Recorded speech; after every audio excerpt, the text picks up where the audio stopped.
let's continue our exploration of NoLow Tiki, shall we?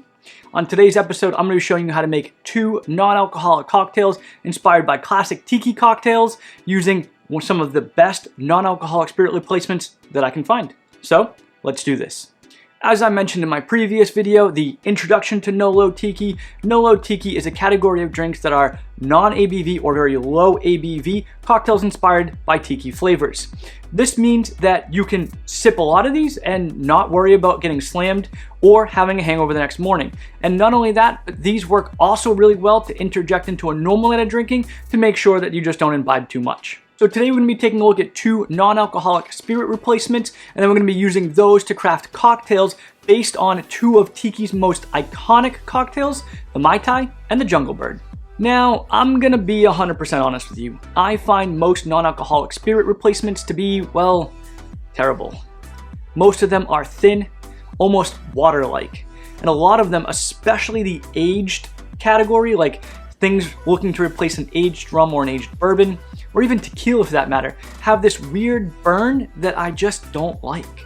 And honestly, it dominates every single thing I put it into, and it's found in all the top brands.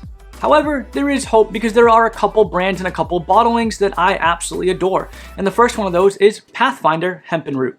Now, before I continue, I do want you all to know that the video today is in no way sponsored by Pathfinder or the other bottle I'm going to show you. I just happen to really like these spirits, and by the way, if Pathfinder or Wilderton, which is the other company, you guys want to sponsor a video, hit me up, because I'd definitely be down. Now, back to Pathfinder. Whew! Boy, is this everything I want in a spirit replacement. It's got the body, it's got the texture, it's got the flavor. It drinks just like an Amaro. It even has the slight bitterness. This thing's bomb. Now, Pathfinder is made from hemp. It's distilled in copper pots. That distillate is then macerated with a bunch of different herbs, such as angelica root, wormwood, saffron, juniper, and wild Douglas fir. And just so that you're made aware, while it is distilled from hemp, according to the website, there is 0 THC or CBD or any cannabinoids found within the distillate.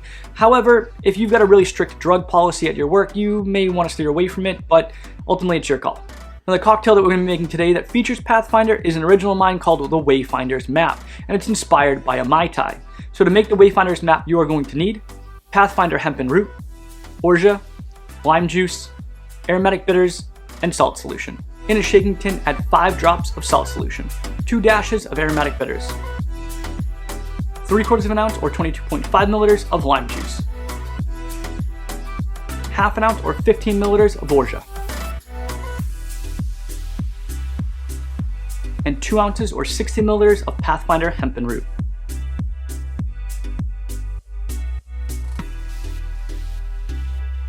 Now add 8 ounces of pebble ice to your shaking tin and give it a nice hard whip shake for 5 seconds.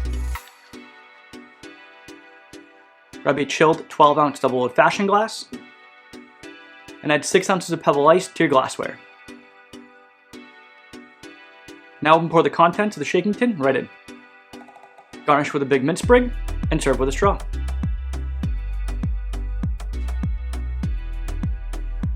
And there you have my Wayfinder's Map. Let's give it a try.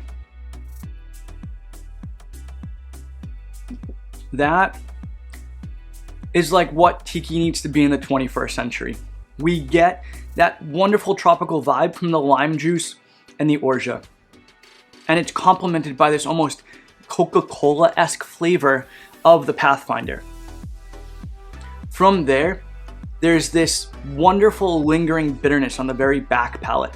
Most classic tiki cocktails do not have a bitter component. However, nowadays, our modern palates are actually looking for an intersection between sweet, sour, and bitter. And I think that in the 21st century, in today's age, tiki cocktails really lack that bitter element. So this definitely hits it on the mark. So the next non-alcoholic spirit that I'm going to talk about actually does a banging stand-in for Campari. Now the next non-alcoholic spirit that I'm talking about is Wilderton Bittersweet. Now Wilderton was created by Brad Whitting and Sam O'Malley in Oregon. Brad, a veteran of the bar scene, and Sam, a master distiller, came together because they wanted to create craft spirits inspired by the local herbs of Oregon, but without the booze. Wilderton Bittersweet is made from a blend of grapefruit, orange blossom, and aromatic herbs. It even has the red color of Campari. Now, it doesn't stand up as well in cocktails, which leads me to believe that the red coloring is actually more natural than the red food dye that Campari uses nowadays. I will say, while this does make a beautiful stand-in for Campari, it is slightly more herbal, but honestly, I don't hate it. The cocktail they're going to be making that features the Wilderton Bittersweet is an original of mine that I call the Bittersweet Bird, and it's inspired by, well, I mean, Campari, it's got bird in the name, kind of makes sense. Of course, a jungle bird. To make the Bittersweet Bird, you are going to need Wilderton Bittersweet, rich Demerara syrup, pineapple juice, lime juice, aromatic bitters, and salt solution. In a shaking tin, add 5 drops of salt solution, 2 dashes of aromatic bitters, half an ounce or 15 milliliters of lime juice, 1.5 ounces or 45 milliliters of pineapple juice, half an ounce or 15 milliliters of a Demerara syrup, and 2 ounces or 60 milliliters of our Wilderton Bittersweet Aperitivo.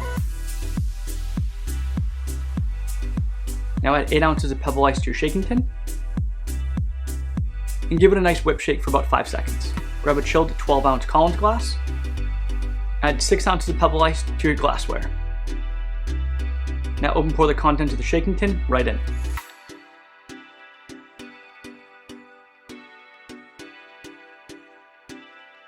Garnish with 3 pineapple fronds, and serve with a straw.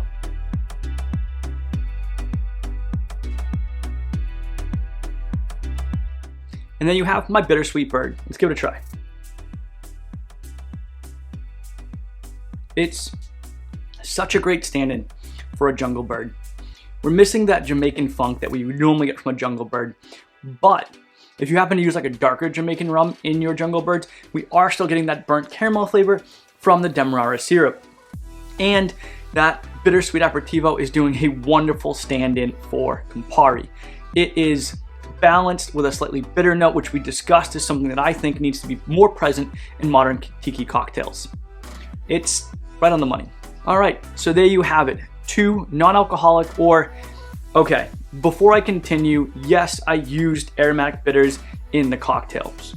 I used 2 dashes of each. However, I've done out the math, and still, even with aromatic bitters, these cocktails come in at less than 0.5% ABV, which still classifies them technically as a non-alcoholic cocktail.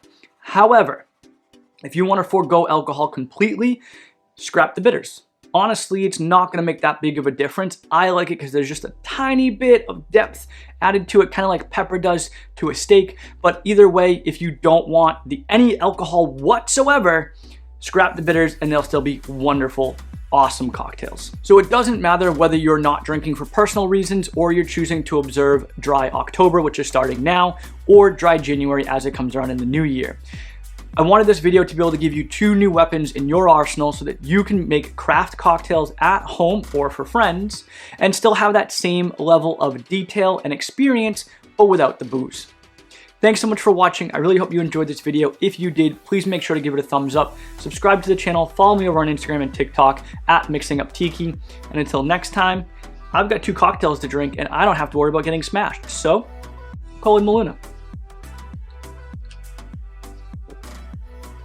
It's like a creamy, bitter limeade. It's so good.